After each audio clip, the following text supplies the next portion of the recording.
నమస్కారం. ఓ అమ్మాయి స్కూల్కి వెళ్ళాలా వద్దా అనేది తన శరీరానికి సంబంధించిన ఓ సహజమైన విషయం మీద ఆధారపడకూడదు అలాంటి ఓ చరిత్రాత్మక తీర్పునిచ్చింది సుప్రీంకోర్టు.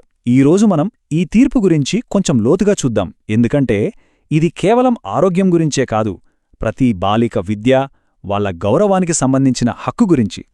నెలసరి అనేది ఒక వాక్యాన్ని ముగించాలి, కాని ఒక అమ్మాయి చదువును కాదు. చూసారా ఎంత పవర్ఫుల్ మాటలో? సరిగ్గా ఈ మాటలతోనే భారత సుప్రీంకోర్టు ఋతుస్రావ పరిశుభ్రత మీద ఒక ల్యాండ్మార్క్ జడ్జ్మెంట్ మొదలుపెట్టింది. అసలు ఈ సమస్య ఎంత తీవ్రమైందో ఈ ఒక్క వాక్యం చెబుతుంది కదా. సరే, మరి ఈరోజు ఈ అనాలిసిస్లో ఈ జడ్జ్మెంట్ని మనం స్టెప్ బై స్టెప్ అర్థం చేసుకుందాం. ఫస్ట్, అసలు ఈ తీర్పేంటి, ఆ తర్వాత దీని వెనుకున్న వాస్తవిక సమానత్వం అనే ఒక కీలకమైన లీగల్ కాన్సెప్ట్ ఏంటి, మరి ఇది మన విద్యా హక్కుని ఎలా ఎఫెక్ట్ చేస్తుంది, ఇంకా స్కూల్స్ ఇప్పుడు పాటించాల్సిన కొత్త రూల్స్ ఏంటి, ఫైనల్గా కోర్టు అమ్మాయిలకిచ్చిన ఆ ఇన్స్పైరింగ్ మెసేజ్ ఏంటో కూడా చూసేద్దాం.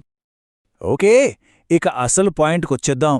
సుప్రీంకోర్టు ఇప్పుడు మెన్స్ట్రువల్ హైజీన్ని అంటే ఋతుస్రావ పరిశుభ్రతని ఒక రాజ్యాంగ హక్కుగా అఫీషియల్గా గుర్తించింది. అంతేకాదండోయ్, దేశంలో ఉన్న అన్ని స్కూల్స్కి కొన్ని మేజర్ డైరెక్టివ్స్ కూడా ఇచ్చింది. ఇది ఎడ్యుకేషన్ సెక్టార్లో ఒక పెద్ద మార్పుకి నాంది పలుకుతోందనే చెప్పాలి. అయితే రూల్స్ పెట్టడం ఒకెత్తయితే అవి నిజంగా అమలవుతున్నాయా లేదా అన్నది ఇంకో ఎత్తు కదా. కేవలం పేపర్లకే పరిమితమైపోతే లాభం లేదు. అందుకే కోర్టు ఓ స్పెషల్ మెథడ్ ఫాలో అవుతోంది.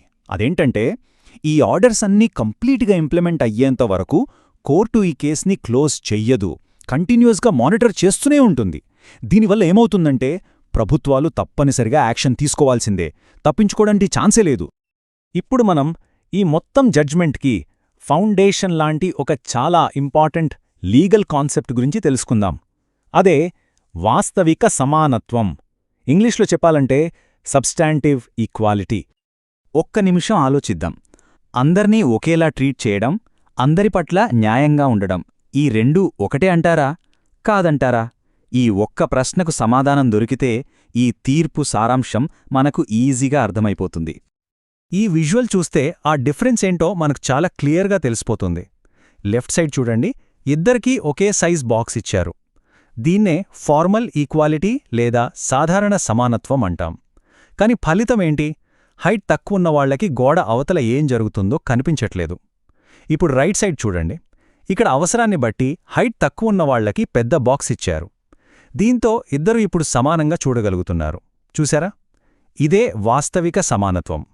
కోర్టు కూడా ఇదే చెబుతోంది. అమ్మాయిలకి స్పెషల్ ఫెసిలిటీస్ ఇవ్వడం అనేది వివక్ష కాదు, అది అసలైన సమానత్వాన్ని సాధించడానికి ఓ దారి మాత్రమే. కోర్టు మాటల్లోనే చెప్పాలంటే విషయమేంటంటే, స్కూల్స్లో సరైన ఫెసిలిటీస్ లేకపోవడం అనేది అమ్మాయిలకి సంబంధించిన ఒక బయోలాజికల్ ఫ్యాక్ట్ని, వాళ్ళని చదువుకు దూరం చేసే ఒక సిస్టమాటిక్ అడ్డంకిగా మార్చేస్తోంది. అంటే ఇది కేవలం కొన్ని సౌకర్యాలు లేకపోవడం కాదు, ఇది ఒక స్ట్రక్చరల్ డిస్క్రిమినేషన్, ఒక రకమైన వ్యవస్థాగత వివక్షన్మాట. ఇంకో ఇంట్రెస్టింగ్ పాయింట్ ఏంటంటే, కోర్టు ఈ ఇష్యూని కేవలం హైజీన్కి మాత్రమే లిమిట్ చేయలేదు. మన రాజ్యాంగంలో ఆల్రెడీ ఉన్న ఫండమెంటల్ రైట్స్తో, ప్రాథమిక హక్కులతో డైరెక్ట్గా లింక్ చేసింది. ఆ లింక్ ఏంటో అదెలాగో ఇప్పుడు చూద్దాం. కోర్టేం చెప్పిందంటే, స్కూల్లో సరైన టాయిలెట్స్ లేకపోవడమంటే అది ఒకటి కాదు, చాలా ఫండమెంటల్ రైట్స్ని వైలేట్ చేయడమే. ఎలాగంటే, ఫస్ట్, ఇది రాజ్యాంగం మనకిచ్చిన గౌరవంగా జీవించే హక్కుని దెబ్బతీస్తుంది. సెకండ్, అమ్మాయిల ప్రైవసీకి భంగం కలిగిస్తుంది.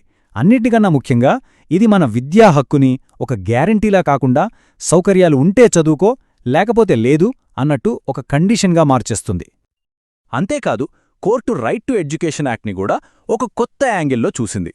ఫ్రీ ఎడ్యుకేషన్ అంటే కేవలం ట్యూషన్ ఫీజులు కట్టక్కర్లేదు అని మాత్రమే కాదు, శానిటరీ నాప్కిన్స్ కొనడానికి డబ్బులు లేకపోవడం లాంటి ఫైనాన్షియల్ ప్రాబ్లమ్స్తో సహా ఒక అమ్మాయి చదువుకు అడ్డు వచ్చే ప్రతి ఒక్క అడ్డంకిని తొలగించడమే ఫ్రీ ఎడ్యుకేషన్ అని చాలా క్లియర్గా చెప్పేసింది. ఓకే, ఇప్పటిదాకా మనం లీగల్ రీజన్స్ చూసాం కదా. మరిప్పుడు కోర్టు ఇచ్చిన స్పెసిఫిక్ ఆర్డర్స్ ఏంటి, అంటే ప్రాక్టికల్గా ఏం చేయాలి, దానికి టైమ్లైన్ ఏంటి అన్న విషయాల్లోకి వెళ్దాం. కోర్టు చాలా క్లియర్గా 4 ఆర్డర్స్ పాస్ చేసింది. ఇవి గవర్నమెంట్ అయినా ప్రైవేట్ అయినా ప్రతి ఒక్క స్కూల్లోనూ తప్పనిసరిగా ఉండాలి. నెంబర్ 1, అమ్మాయిలకి ఫ్రీగా శానిటరీ నాప్కిన్స్ అందుబాటులో ఉంచాలి. నెంబర్ 2, వాడిన వాటిని సేఫ్గా డిస్పోజ్ చేయడానికి సరైన సిస్టమ్ ఉండాలి. నెంబర్ 3, అబ్బాయిలకి అమ్మాయిలకి సపరేట్గా వాటర్ ఫెసిలిటీతో పనిచేసే టాయిలెట్స్ ఉండాలి. ఇక 4వది, MHM కార్నర్స్ ఏర్పాటు చేయాలి. అంటే మెన్స్ట్రువల్ హైజీన్ మేనేజ్మెంట్ కార్నర్స్. ఇక్కడ ఎమర్జెన్సీ కోసం స్పేర్ యూనిఫామ్స్ లాంటివి అందుబాటులో ఉంచాలన్నమాట. ఈ జడ్జ్మెంట్ కేవలం టాయిలెట్లు, నాప్కిన్స్ లాంటి ఇన్ఫ్రాస్ట్రక్చర్ గురించే మాట్లాడలేదు.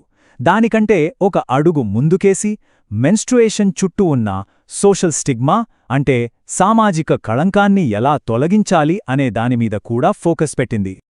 ఈ సోషల్ స్టిగ్మాని ఎదుర్కోవడానికి కోర్టు ఒక కంప్లీట్ ప్లాన్నే ఇచ్చింది. దాని ప్రకారం కేవలం అమ్మాయిలకే కాదు, అబ్బాయిలకు కూడా మెన్స్ట్రుయేషన్ గురించి ఎడ్యుకేట్ చెయ్యాలి. అప్పుడే వేధింపులాగుతాయి. అంతేకాదు, మన సిలబస్లో కూడా మార్పులు తీసుకురావాలి. టీచర్లందరికీ మేల్, ఫీమేల్ అనే తేడా లేకుండా అందరికీ ట్రైనింగ్ ఇవ్వాలి. అన్నింటికన్నా ముఖ్యంగా స్టూడెంట్స్ నుండే నేరుగా అనామధేయంగా ఫీడ్బ్యాక్ తీసుకుని దాన్ని బట్టి మార్పులు చెయ్యాలని ఆర్డర్ వేసింది. ఇక ఫైనల్గా ఈ తీర్పులో కోర్టు చెప్పిన అత్యంత శక్తివంతమైన, మనస్సుని హత్తుకునే ముగింపు మాటల దగ్గరికి వచ్చేద్దాం. కోర్టేం చెప్పిందంటే, శరీరం ఒక భారంగా మారిందని స్కూల్కి రాలేకపోయిన ప్రతి అమ్మాయికి మేమొక్కటే చెప్పాలనుకుంటున్నాం: తప్పు నీది కాదు. ఎంత బలమైన సందేశమో కదా ఇది! తప్పు అమ్మాయిలది కాదు, వాళ్ల శరీరానిది కాదు, తప్పు వ్యవస్థది అని కోర్టు చాలా స్పష్టంగా చెప్పింది. ఇది నిజంగా సాధికారతకు ఒక బలమైన పిలుపు. చివరగా ఈ ఆలోచింపజేసే ప్రశ్నతో ఈ విశ్లేషణను ముగిద్దాం. ఒక బయోలాజికల్ రియాలిటీని ఒక కాన్స్టిట్యూషనల్ రైట్గా, అంటే రాజ్యాంగ హక్కుగా మార్చిన ఈ జడ్జ్మెంట్ ఇండియాలో లక్షలాది అమ్మాయిల భవిష్యత్తును ఎలా మార్చబోతోంది? దీని లాంగ్ టర్మ్ ఇంపాక్ట్ ఎలా ఉండబోతోంది? ఆలోచించండి.